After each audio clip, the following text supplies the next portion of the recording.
Buongiorno da Sicilia 24, le principali notizie. Catania, bimbo di 4 mesi con gravi lesioni alla testa, ricoverato in ospedale in gravissime condizioni. Il piccolo è stato inizialmente soccorso a Siracusa, le indagini puntano su una violenta lite familiare. Corruzione, il presidente dell'ARS Gaetano Galvagno riferisce in aula: indagine non conclusa, non mi dimetto, ascoltato ai magistrati, non mi sono sottratto a nessuna domanda. Violenza sessuale su minorenni, Don Giuseppe Rugolo, sacerdote della diocesi di Piazza Armerina, è stato condannato anche in appello con pena ridotta a 3 anni.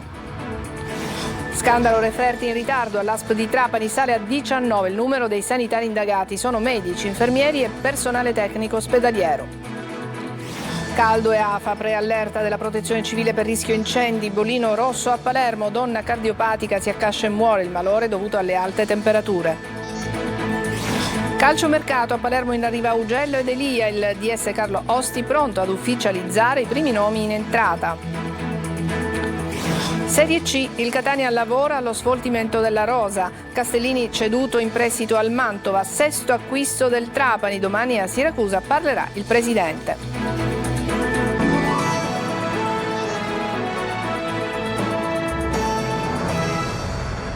Bentrovati, in apertura una notizia che arriva dal siracusano. Un bimbo di appena 4 mesi, originario di Floridia, si trova ricoverato in queste ore in ospedale a Catania, al Policlinico San Marco, con gravi ferite alla testa.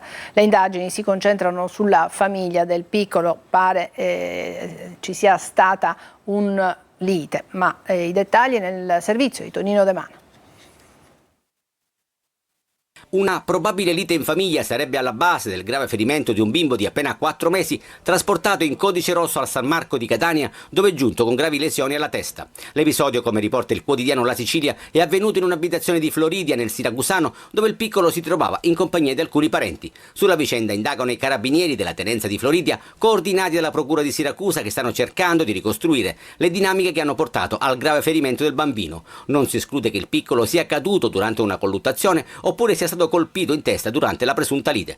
Immediatamente soccorso, è stato trasferito all'ospedale Umberto I di Siracusa, dove medici, constatato il grave quadro clinico e le ferite alla testa, hanno disposto il trasferimento a Catania. Numerose le persone già sentite dagli investigatori, che dovranno ricostruire quanto accaduto nell'abitazione di Floridia.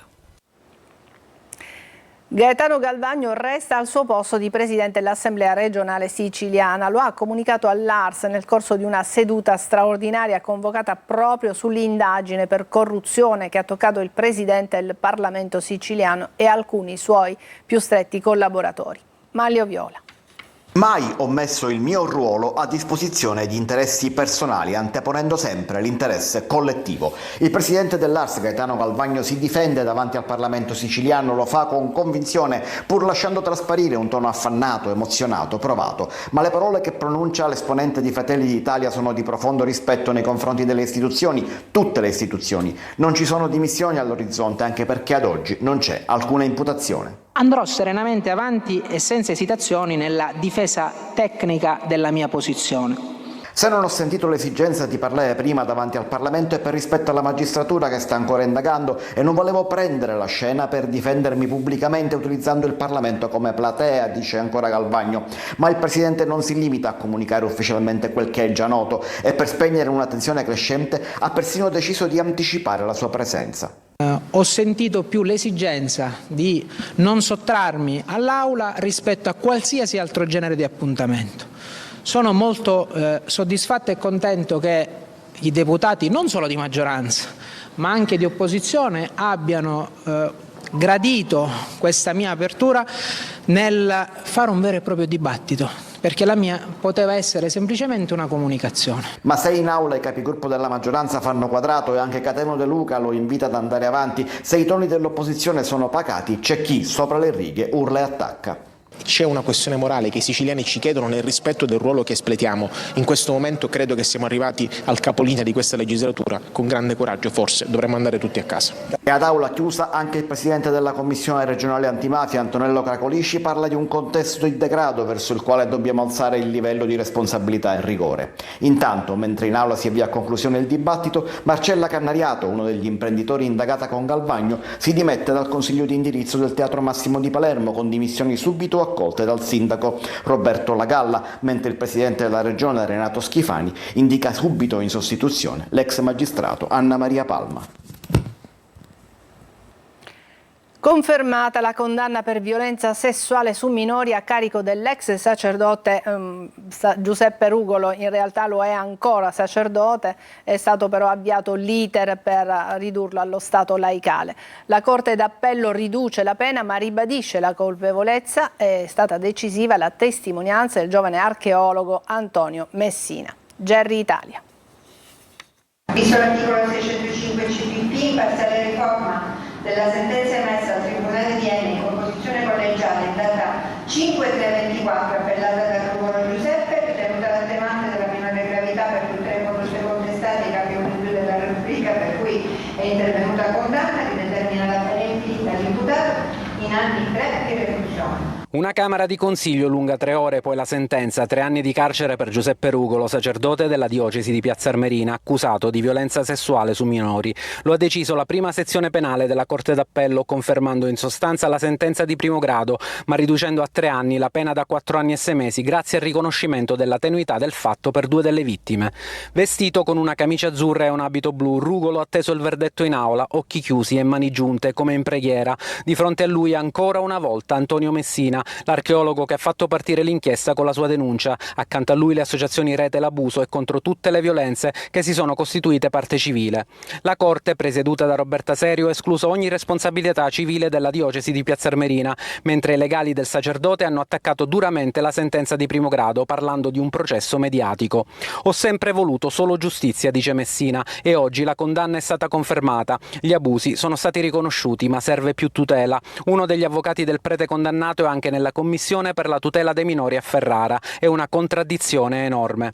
Soddisfazione da parte della difesa di Messina. Ancora una volta, dice l'avvocata Eleanna Parasiliti, è stata riconosciuta la piena credibilità di Antonio. Il sostituto procuratore Gaetano Bono invece non esclude un ricorso in Cassazione. Aspettiamo le motivazioni, dice, ma ci sono aspetti che vanno ancora chiariti. Salgono a 19 i sanitari indagati nello scandalo che ha coinvolto l'azienda sanitaria di Trapani e lo scandalo sui ritardi nella refertazione degli esami istologici. Dagli iniziali 8 gli iscritti nel registro sono adesso diventati, come vi dicevamo, 19, mentre le imputazioni da 13 sono aumentate a 17. Laura Spanò.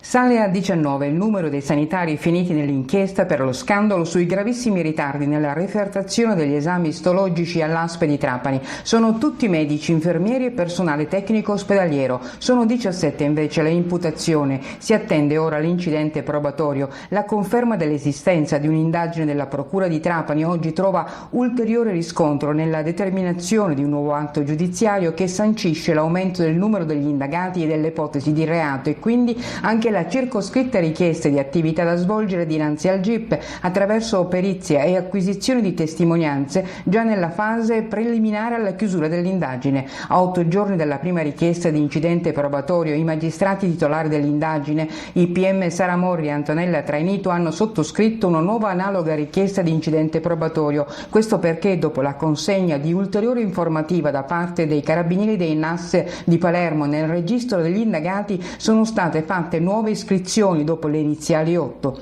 e anche aumentato il numero delle ipotesi di reato, non più 13 ma 17. Gli indagati sono i medici Domenico Messina, Laura Miceli, Giancarlo Pompei, Giovanni Spanò, Maria Paola Ternullo, Noemi La Francesca, Luisa Arvigo, Roberto Davidi, i tecnici di laboratorio Paolo Di Nino, Ignazio Mauceri, Antonella Mistretta, Katia Di Bernardo, Aurelia Ievolella, Giorgia Alongi, Maria Cristina Schifano, l'assistente tecnico Giampiero Accardo, gli infermieri Calogero Bellacomo, Marilena Errante Parrino, Rosaria Incandela. La Guardia di Finanza di Catania ha sequestrato oltre 55 tonnellate di pellet ad un'azienda del Ragusano. È stato accertato l'indebito uso della certificazione N+, marchio internazionale registrato che garantisce elevati standard qualitativi nella filiera del pellet. L'immissione sul mercato avrebbe creato un introito di 950.000 euro.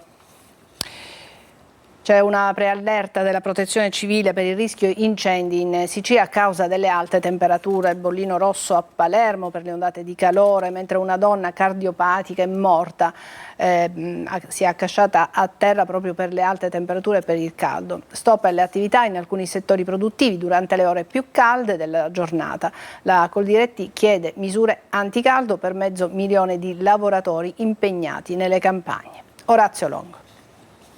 Una Sicilia interamente gialla, quella che si presenta nella cartina della Protezione Civile regionale, preallerta per rischio incendi e bollino rosso a Palermo per le ondate di calore, dove non c'è stato nulla da fare per una donna cardiopatica di 53 anni di Bagheria che era stata colta da malore per il troppo caldo. Temperature alte, venti deboli e precipitazioni pressoché assenti nelle previsioni meteo dei prossimi giorni. Dal 26 giugno è in vigore lo stop alle attività in alcuni settori produttivi durante le ore più calde delle giornate, dalle 12.30 alle 16, e nelle aree riconosciute ad alto rischio per le elevate temperature. L'ordinanza firmata dal Presidente della Regione resterà in vigore fino al 31 agosto e riguarda le aziende agricole, florovivaistiche, edili, affini e le cave.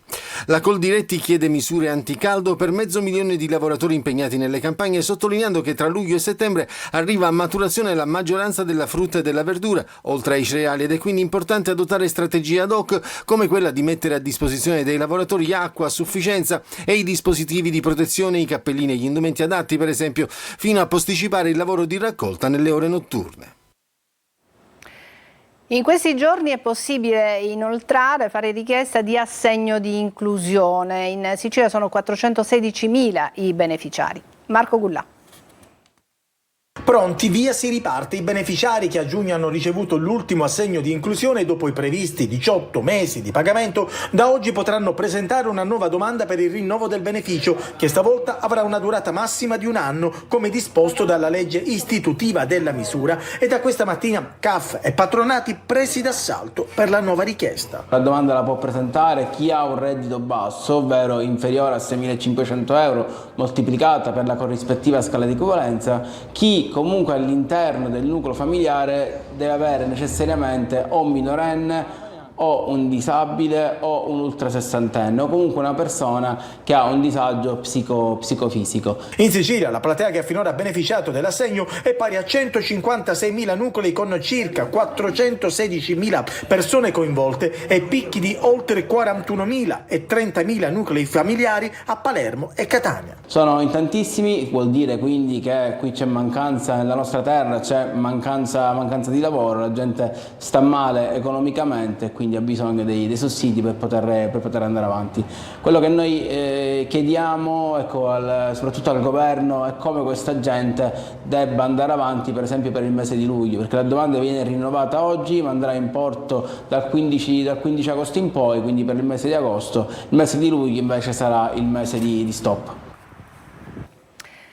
Sit-in davanti ai tribunali della Sicilia dei lavoratori precari della giustizia assunti con i fondi del PNRR. L'ultima legge di bilancio escluderebbe dalla stabilizzazione quasi la metà del personale.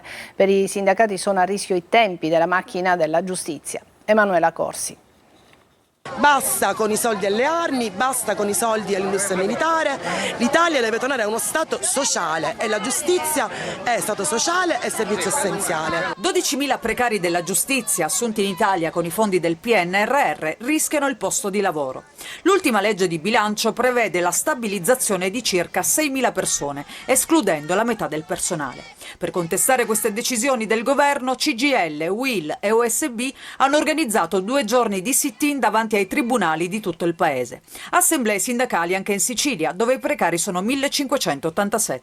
Su Catania i posti a rischio allo stato attuale sono più di 300. E questo che cosa può comportare se non vengono stabilizzati? Può comportare non solo praticamente che si blocca la macchina burocratica, può comportare anche ovviamente dei problemi non solo ai tempi d'attesa per quanto riguarda la giustizia, pertanto i processi, andando in contraddizione con quello che noi auspichiamo, che la macchina della giustizia deve essere una macchina veloce, snella e operativa. Le figure professionali coinvolte sono diverse: avvocati, tirocinanti, segretari, assistenti, assunti negli uffici per il processo sulla base di 3 concorsi. Sono tutti vincitori di concorso, quindi non c'è il problema se vengono mantenuti, il problema è stanziare dei fondi ora per stabilizzarli per tutto quello che hanno fatto in questi anni e sono indispensabili. Adesso una breve pausa, ci vediamo tra poco.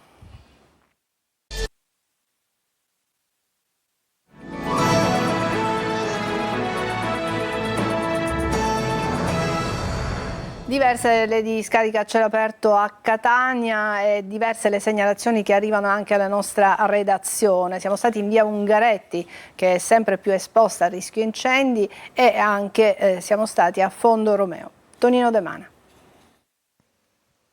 Ormai le segnalazioni non si contano più ed interi quartieri di Catania affogano tra rifiuti, sempre più variegati e pericolosi. Spazzatura che viene accatastata e poi bruciata, rendendo l'aria irrespirabile e creando seri problemi di ordine pubblico. Siamo in via Ungaretti, una traversa di via Palermo, divenuta il simbolo dell'abbandono, con tonnellate di rifiuti accatastati ai margini della strada. A volte è persino impossibile raggiungere alcuni terreni privati, dove trovano rifugio anche una decina di cani che alcuni giorni fa sono stati circondati dalle fiamme. Per Agata, chi li accudisce, sono stati momenti di terrore.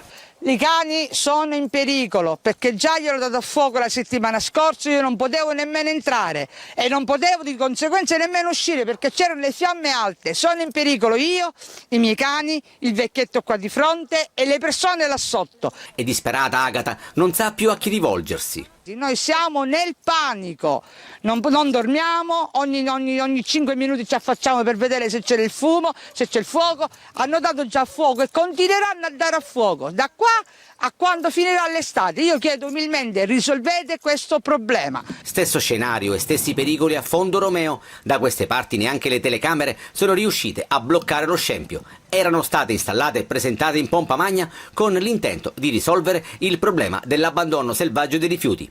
A giudicare dalle immagini, l'obiettivo è miseramente fallito. E adesso vi parliamo di un progetto, di un lido che restituisce attraverso un'innovazione il mare a tutti e consente di fare il bagno in autonomia anche ai disabili. Desiree Ferlito. Uno spazio di inclusione perché tutti si possano riappropriare della bellezza del mare. È il progetto promosso dalla società Terra Mare che vuole far nascere ad Aci Castello il primo stabilimento balneare in Sicilia proprio per tutti. A differenza di altre strutture e sistemi già messi a punto, questa volta con una differenza sostanziale. La differenza fondamentale rispetto ad altri sistemi per l'accesso al mare per i disabili sta fondamentalmente nel fatto che questa è una passerella meccanizzata, la persona con disabilità possono attraverso un telecomando, quindi in piena autonomia, essere trascinati, essere condotti fino a una profondità di 90 cm. Da quel momento in poi si possono muovere liberamente nelle acque. Decido di entrare in qualunque momento, faccio quello che voglio fare in acqua, nuoto eccetera e decido io quando uscire senza interloquire con gli operatori. Come io che voglio entrare in acqua ho difficoltà e questa difficoltà svanisce con questo bel progetto che è l'unico in Sicilia. Un'innovazione che abbatte barriere, non solo architettoniche ma anche culturali, restituendo piena dignità e indipendenza nella fruizione del mare e vede il borgo marinaro di Aci Castello diventare volano di inclusione. Sono rimasto entusiasta del fatto che questo solarium, questo lido, ha per la prima volta questa nuova concezione di poter portare i disabili fin dentro l'acqua fino a 90 cm. Mi sembra un fatto veramente straordinario. Un importante tassello nella riqualificazione del tratto costiero antistante l'antico porticciolo, a 2 passi dal Castello Normanno, riferimento storico per la balneazione di intere generazioni. Questo meraviglioso specchio d'acqua potrà essere finalmente di tutti, proprio tutti. Adesso una breve pausa e poi il calcio. A tra poco.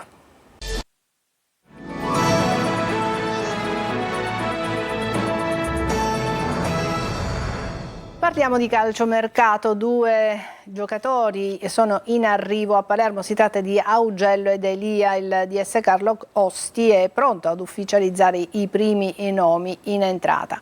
Marco Gullà. tutto fatto, manca solo l'ufficialità per il primo colpo in entrata del Palermo. Nel primo giorno di calciomercato il club rosanero starebbe per perfezionare il colpo Tommaso Augello per la sua corsia mancina. Il terzino, svincolatosi dal Cagliari, potrà aggregarsi liberamente al Palermo. L'accordo dovrebbe essere di natura biennale, più un eventuale terzo anno. Il direttore sportivo Osti starebbe attendendo soltanto il consueto via libera da Manchester per ufficializzare a breve l'operazione. Sulla destra invece il Palermo è pronto a riportare in rosanero Salvatore Elia. C'è però il Venezia che è interessato al calciatore di proprietà dello Spezia, che però gradirebbe a sua volta la soluzione Palermo. Alla fine Osti dovrebbe comunque riuscire a perfezionare l'ingaggio di Elia. Per il centrocampo, oltre a Palumbo dal Modena, il Palermo è in fase avanzata per Antonio Vergara, 22 anni, talento proveniente dal settore giovanile del Napoli, protagonista nella Reggiana con 5 gol segnati, incluso uno contro il rosanero. In uscita Di Mariano verso Bari, Insigne verso Pescara. Fra 12 giorni inizierà il ritiro dei siciliani in Valle d'Aosta e l'obiettivo di Carlo Osti è di consegnare già diversi rinforzi al tecnico Pippo Inzaghi. Per il Catania si apre la fase dello sfoltimento della rosa, ma non solo. A Trapani invece è arrivato il sesto acquisto e oggi a Siracusa parlerà il presidente del Siracusa Calcio, Francesco Triolo.